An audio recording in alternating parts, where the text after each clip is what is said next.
Hi friends, welcome to my channel.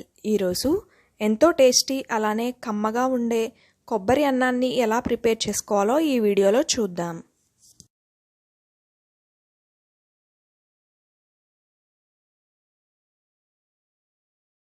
కొబ్బరి అన్నానికి కావాల్సిన ఇంగ్రీడియంట్స్ చూద్దాం. ఒక బంగాళదుంపని ఇలా చిన్న ముక్కలుగా కట్ చేసి పెట్టుకోండి. పచ్చి బఠానీ, ఈ బఠానీని నానబెట్టన అవసరం లేదు. కాజు, ఒక టమాటా, ఒక క్యారెట్ని ఇలా చిన్న ముక్కలుగా కట్ చేసుకోండి. కొంచెం కొత్తిమీర, 2 బిర్యానీ ఆకులు, 4 లవంగాలు, దాల్చిన చెక్క, 2 యాలకులు, ఒక ఉల్లిపాయని ఇలా ముక్కలుగా కట్ చేసుకోండి. అలానే 3 పచ్చిమిరపకాయల్ని సన్నగా కట్ చేసి పెట్టుకోండి. ఇప్పుడు ఒక కొబ్బరికాయని తీసుకుని ఇలా చిన్న ముక్కలుగా కట్ చేసుకుని మిక్సీ జార్లోకి వేసుకోండి. ఇలా ఒకసారి గ్రైండ్ చేసుకున్న తర్వాత ఇప్పుడు వాటర్ వేసుకుని మెత్తగా గ్రైండ్ చేసుకోండి.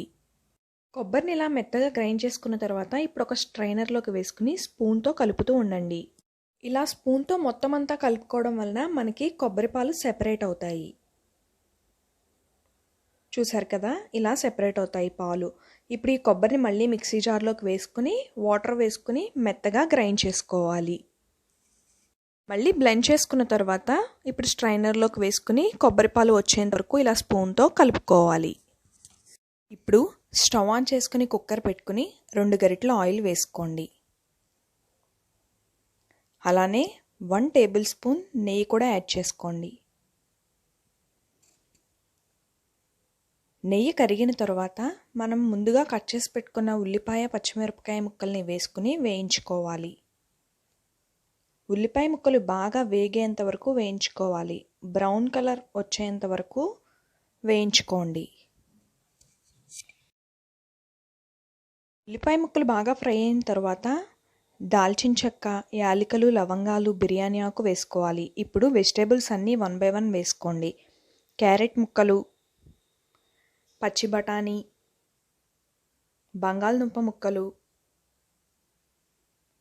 టమాటా ముక్కలు, కొత్తిమీర, అలానే జీడిపప్పును కూడా వేసుకోండి. వీటన్నింటినీ వేసుకుని బాగా ఫ్రై చేసుకోవాలి.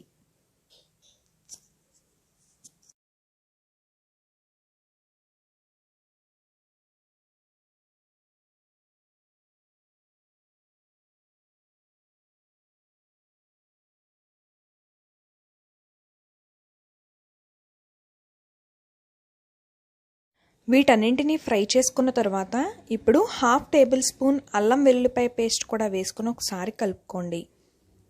ఇలా కలుపుకుని అల్లం వెల్లుల్లిపాయ పేస్ట్ పచ్చివాసన పోయేంత వరకు మనం ఫ్రై చేసుకోవాలి. ఒక 2 మినిట్స్ ఇలా ఫ్రై చేసుకుంటే సరిపోతుంది. ఇలా 2 మినిట్స్ ఫ్రై చేసుకున్న తర్వాత ఇప్పుడు చూపిస్తున్నట్టుగా ఈ గ్లాస్తో బియ్యం తీసుకున్నాము. ఈ గ్లాస్తో బియ్యం తీసుకున్నాం కాబట్టి ఇప్పుడు 2 గ్లాసెస్ కొబ్బరి పాలను వేసుకోవాలి. మనం ఏ గ్లాస్తో అయితే బియ్యం తీసుకుంటామో ఆ గ్లాస్తో 2 గ్లాసులు కొబ్బరి పాలని వేసుకోవాలి. ఇప్పుడు తగినంత సాల్ట్ కూడా వేసుకుని ఒకసారి మొత్తం అంతా కలుపుకోండి. ఇక్కడ మేము సోనా మైసూర్ బియ్యం తీసుకున్నాము. ఈ బియ్యాన్ని 2 సార్లు వాటర్లో శుభ్రంగా క్లీన్ చేసుకున్న తర్వాత వాటర్ లేకుండా వడకట్టుకోవాలి. ఇప్పుడు ఈ బియ్యాన్ని కొబ్బరి పాల్లోకి వేసుకోండి. ఇంతకుముందు మేము చూపించాం కదా, ఆ గ్లాస్తోనే బియ్యం తీసుకున్నాము. ఇలా వేసుకున్న తర్వాత ఇప్పుడు ఒకసారి మొత్తం అంతా కలుపుకుని మూత పెట్టుకుని 3 విజిల్స్ వచ్చేంత వరకు ఉడికించుకోవాలి. 3 విజిల్స్ వచ్చిన తర్వాత ఆవిరిపోయిన తర్వాత ఇలా మూత తీసుకుని ఒకసారి మొత్తం అంతా కలుపుకోండి. కొబ్బరన్నం ఎంతో కమ్మకమ్మగా ఉండే కొబ్బరన్నం రెడీ అయిపోయింది. ఇప్పుడు మనం సర్వింగ్ ప్లేట్లోకి తీసుకుందాం. కొబ్బరన్నం రెడీ అయిపోయింది. ఇప్పుడు ఈ కొబ్బరన్నాన్ని రాయితాతో అలానే బంగాళదుంప కుర్మాతో తింటే చాలా బాగుంటుంది.